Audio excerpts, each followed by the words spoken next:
чувствую страха, не боится пуля, на среду атака, храбрый Мерчули. Гимн полка, который знает каждый ингуш. Песня, сложенная всадниками после исторической победы над железной дивизией Кайзера, как отклик из прошлого. В декабре 1914 года солдаты и жители городов Австро-Венгерской империи приводили в ужас страшные слухи, что русские ведут какую-то неведомую силу орду диких всадников. Но в историю они вошли под другим именем – Дикая дивизия. В середине июля ингушский полк получил задание провести разведку в тылу австрийцев и неожиданно нарвался на знаменитую железную дивизию Кайзера. 3000 немецких штыков, пулеметов и тяжелой артиллерии против 500 сабель кавказских горцев. Во время боя одному из всадников Имару Фаргиеву было поручено прорваться через атаку и доставить важную документацию в штаб. Прорвался, даже способствовал атаке. При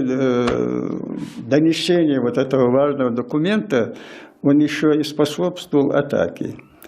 И доставил важный документ в штаб. Немногочисленный ингушский народ подарил императорской России более 300 блестящих офицеров. В ходе Первой мировой войны кавалерами золотого георгиевского оружия стали 10 ингушских офицеров российской императорской армии. Более того, 3 офицера были удостоены самой почетной боевой награды российского офицерства – ордена Святого Георгия. Этот кинжал принадлежал самому генералу царской армии Тонту Укурову. Потомки бережно хранят его как семейную реликвию. В тяжелейшем для армии августе 1914 года, командуя полком, Тонт Укуров захватил основательно укрепленный оборонительный рубеж противника. При увольнении с военной службы с учетом боевых заслуг Тонту Укурову был присвоен чин генерал-майора. Как бы имеет и патриотическое назначение, что действительно наш генерал именно с нашей семьи, такой уважаемый, храбрый был человек.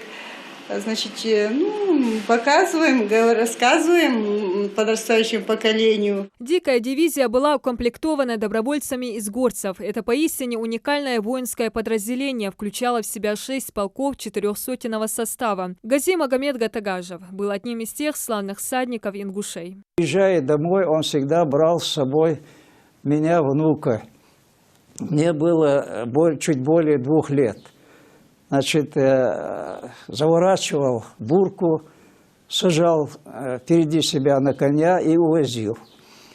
А когда ночью я начинал проситься к матери, он обязательно привозил меня в Сагопшине.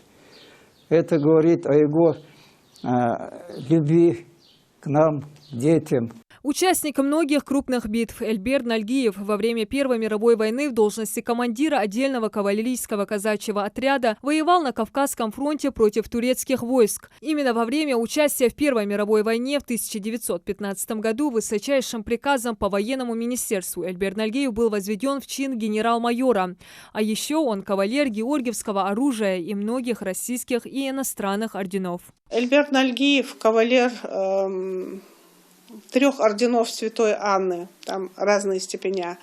Кавалер ордена Святого Станислава, Святого Владимира. Также он имеет и медали других государств. Это Персидский орден Льва и Солнца, Бухарский орден. Также он имеет большую бронзовую медаль за успешную проведенную перепись населения. Скульптурная композиция Дикой дивизии всадникам ингушского полка на мемориале памяти и славы, общенациональный памятник, символизирует мужество и героизм, передает прекрасный миг атаки всадников. Здесь же на плите выгравирован текст телеграммы, направленной Николаем II генерал-губернатору Терской области. Как горный обвал обрушился ингушский полк на германскую железную дивизию. В истории русского отечества не было случая атаки конницей вражеских частей, вооруженных тяжелой артиллерией. Менее чем за 1,5 часа перестала существовать железная дивизия, с которой соприкасаться боялись лучшие войсковые части наших союзников. О воинах-горцах до сих пор слагают легенды, рассказывают, что всадники Дикой дивизии всегда берегли свою честь и достоинство, они уходили с поля боя последними. Но самое главное, что ингуши в числе немногих соединений российской императорской армии в период революционной смуты 1917 года сохранили верность присяге. Диана Дударова, Новости 24.